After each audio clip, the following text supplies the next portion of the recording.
was travelling in Australia, I made it a point to go to church as often as possible.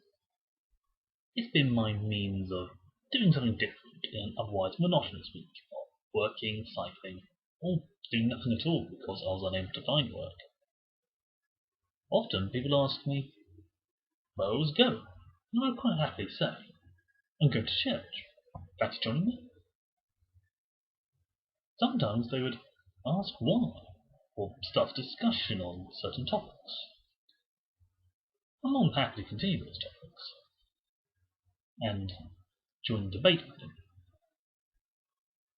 Even when it gets into the question of asking about praying, why it matters. In one case, does it make a difference in the material realm, or does it build up brownie points for the afterlife? That's an interesting discussion. But whilst prayer is a part of church life, and something I do when I need to, I don't go to church just to pray. I more often go to church to worship. Now, worship is a broad term, meaning to show reverence, love, and adoration, to bow down and pay homage to God. Essentially, doing something that pleases God. It's such a broad term that not only does it cover prayer, but it can also cover sacrifices. So, how do we worship God? And does it matter how we do it?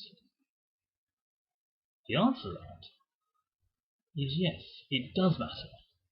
I will show you why and how we do it. As I said earlier, prayer is a part of worship, but in a way of making ourselves aware of God and His works in the world, acknowledging that and being thankful for what He has done for us. Many churches have prayer and Bible groups for that purpose. Praying over someone is an intimate thing and can be something done on a whim, or out of a sense of love and reverence for the person they are praying for. Saying grace before dinner is a practice in many Christian households, and is a given practice to pray before going to bed at night. So much so that it's a noted part of Walt Disney and even some old-style literature, such as the Railway Children. However, in some church-centered families and communities, as well as in schools, they have been known to take this quite far. I've come across many schools that do grace before their packed lunch, and once in a school sing grace to a tune of the Bare Necessities, which was quite a surprise, I can tell you that. Once an interesting discussion, however, with someone who was raised in a Catholic school and was faced with saying prayers before and after class, as well as during assembly. This near constant praying didn't help his position on God, and since he has suffered nearly every ailment on God's earth during his life since then, it's not hard to see why. To be forced to give thanks to a God who they may well feel has been unkind to them is something no one should be forced to do. To my knowledge, at the time of recording, he's still with us. But no one should have to live like that.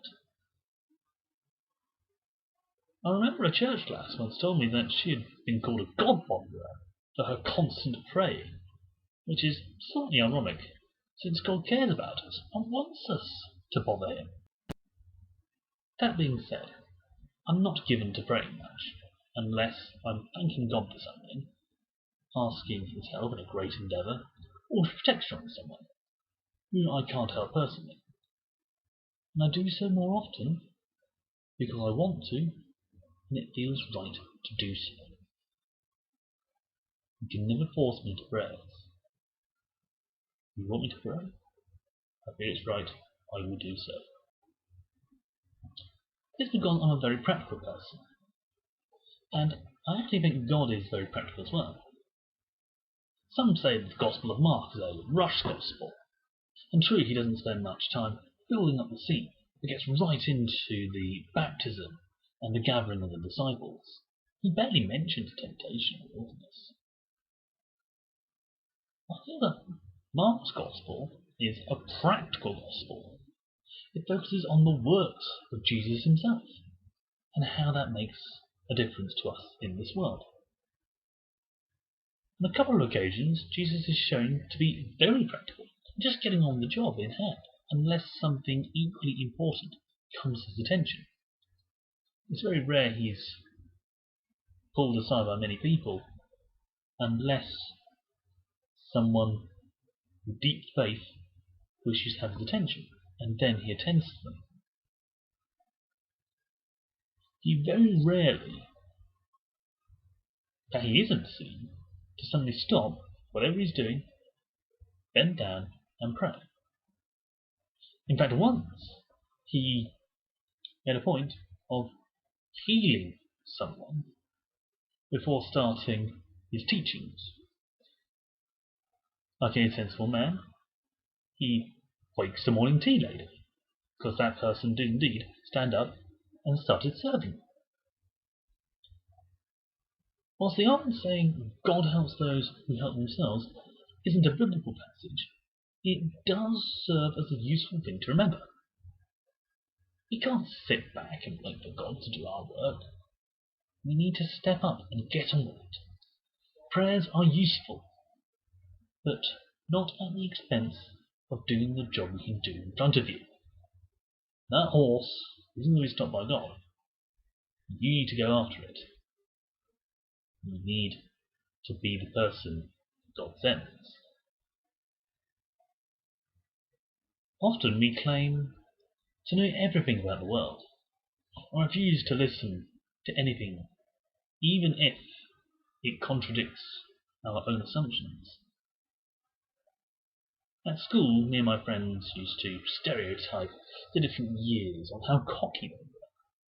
The Year 7 just being really cheeky, the Year 9 being super cocky, Year 11s, they were actually getting more sensible at that point. Because when the kids hit exams and see how hard they actually are, that is when they stop being such little wackadogs and start getting on with work, and stop annoying the Year 12s. It's those people that block out the obvious information and arrogantly claim to be the arbiter of all things right and true that fail to see God in the world. Those who are the most humble and willing to say, I don't know. They are worshipping God in being open and honest. Worthwhile remembering that. The most common form of worship in the Western Church is in the form of music. Singing the praises of the good Lord has always been very important in my life, to the point of favouring churches for good music over location and denomination. The genre of music can vary. Some places having choral traditions going back generations and singing songs from ages past. Others having professional bands who write their own songs and use modern tunes and rhythms. Personally, as a musician, I think it's impossible to lie while singing a song of worship, as music tends to open the hearts of people. I was once playing worship music on my pedicab. when someone asked me why I was playing love songs. I was about to tell her a mistake and say, these aren't love songs, these are worship songs. I think I was playing Sovereign Over Us at the time. But then I realised there wasn't really much difference. Because worship songs in a way were our way of showing God how much we love Him. Not every church has music that good, or for that matter allows music at all. I've been to a few that, in my heavily influenced musical upbringing, are extremely poor in that regard. So music in itself isn't what makes a good worship, but being honest and open with God. Plus, music brings joy to people. It is both a personal and communal thing. I've sung campfire songs to people. I've sung open mic things. I often just sat down, just played my guitar to myself, sing Praise the Good Lord. I've led worship bands, or worship teams, just because, well, they had to go around. And once me and my flatmate just sat down in our flat and just sang some worship songs, because we have to have something on. Of course, the better the music, the better the response to it. But that is why the worship genre is so broad. It includes such songs from Elgar, Wagner Williams, Rutter, Downland, as well as more modern numbers by Croft, Hughes, Redman, and Getty. Music is an art form, and it opens the mind and heart to new ways of seeing the world and things. Music is a pathway to God, and allows our hearts to speak out. Gathering together is a strong way of worshipping God. Community spirit fuels church-going, and vice versa. These mass gatherings are hard to do today, sadly, for many reasons. Since we are currently still in lockdown, this takes us away from our churches. But even before COVID-19, with this busy, consumer-driven world, we don't have the time to take a day off and go to church. Very rarely, at least. But it wasn't that long ago that everything were closed down on a Sunday, except the church. I've been to a few places whilst travelling, but even then, when travelling, whilst I took every chance to go to church, sometimes I just couldn't attend. Sometimes because my travel timing was off and I was on the road on Sundays. Sometimes there were no churches around. Once I was just severely car lagged, having driven the Nullarbor in less than 2 days. The most consistent reason, and one we often face today, is that we're just working. At least 3 times I was unable to attend church because I was caught up in work. Most of the jobs I failed to find allowed me to have Sunday off so I could attend the local church. In some cases, it just didn't work out. And on a few occasions, it just wasn't as possible to spare me on those days. What can you do? I once told a denouncer that God gave us a day of rest for a reason, and in a way He did. God is incredibly practical, but He knew, even in the earliest days, that we needed a rest, and so gave us a day of rest to do so. That is, the Sabbath. Since God rested on that day, so should we. But the day was never specifically named in the Scriptures, only named as the last day, of 7 days. So, since the rest of the days are working days, taking a day of rest on the Sabbath is not only a good idea, but is made part of the 10 Commandments. Taking the time to rest from a week's toil is vital to keep the workforce going and improve the lots of all people, even if we just have a chance to sit down and rest. If we can take the time to gather together during that time, that's good. Not always possible, but it helps. Sometimes the best way to worship is to demonstrate your faith in God. That isn't so easy sometimes. I never tell people that Christianity is an easy path,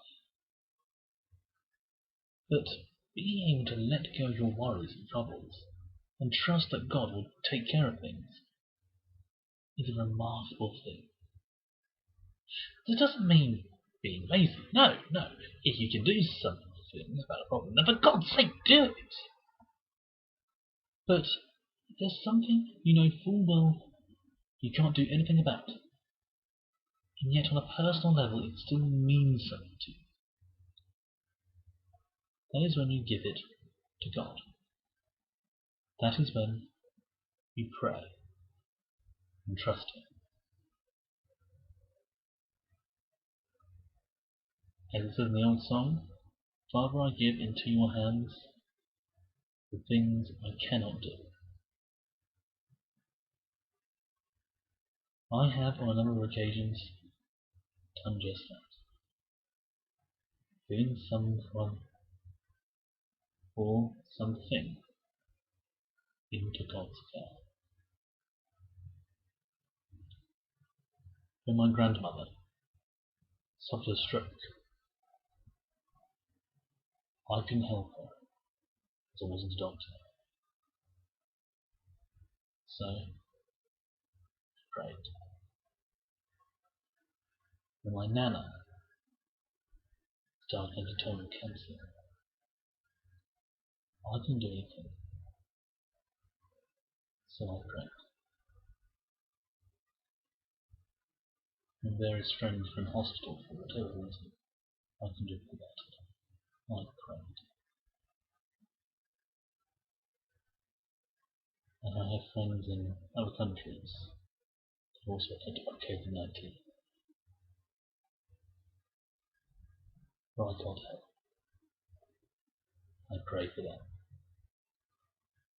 Even hardcore atheists accept that people in grief or tight situations they have no control over can find help in prayer. Often, prayer inspires people to do more to help. An interesting form of faith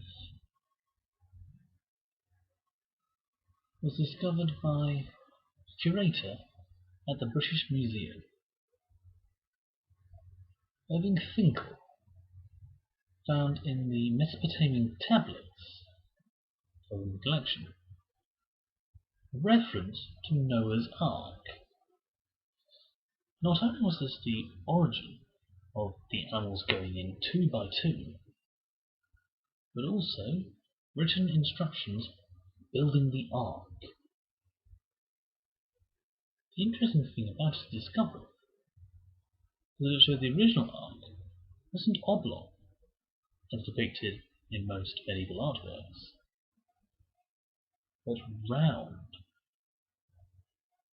I'll dig into the story of it at a later date, but anyone that has ridden a inflatable rubber ring at a water park knows something round is at the mercies of the currents, winds, and pretty much anything that can be thrown at you in the water. There is no way the ark could be steered or put on a safe course by the forward. You go through the effort of building such a big ark that can't be controlled. That is in itself a huge leap of faith taken by Noah and his people. The likelihood of a calm sail on a worldwide flood is going to be really small. In such a wide vessel, everything was going to be at the mercies of the seas. Noah may well have done a lot of work in building the ark, but it was a great amount of faith in God and his own craftsmanship to trust it to the storms. Quite an alarming thing when you don't know when the rains will stop. Worship is a loose concept that isn't easy to find meaning for. Doing God's work in the world can be done in many ways.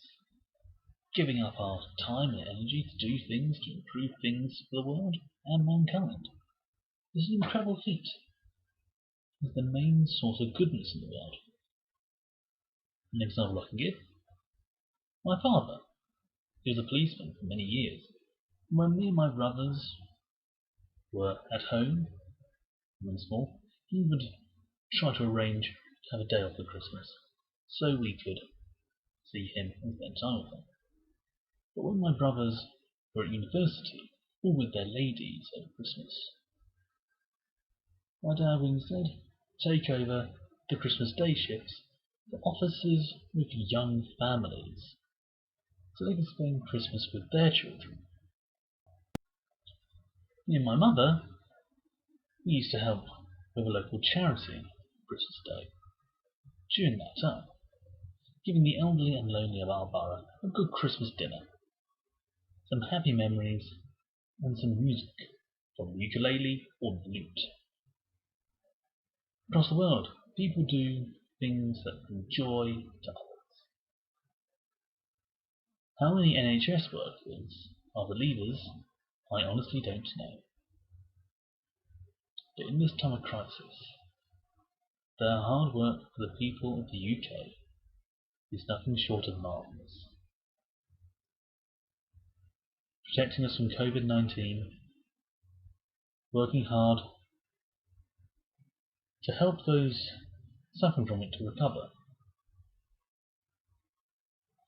If that isn't doing God's work, then I don't know what is. Doing God's work by helping others, doing the work that you can do, allowing ourselves time to rest and recuperate so we can continue, admitting we need more to learn, admitting we need help or just can't do it, and therefore rely on God to guide and aid us. All of these are forms of worship. None are greater than the other. But holding love in your hearts whilst doing this will make it worship of a greater sort.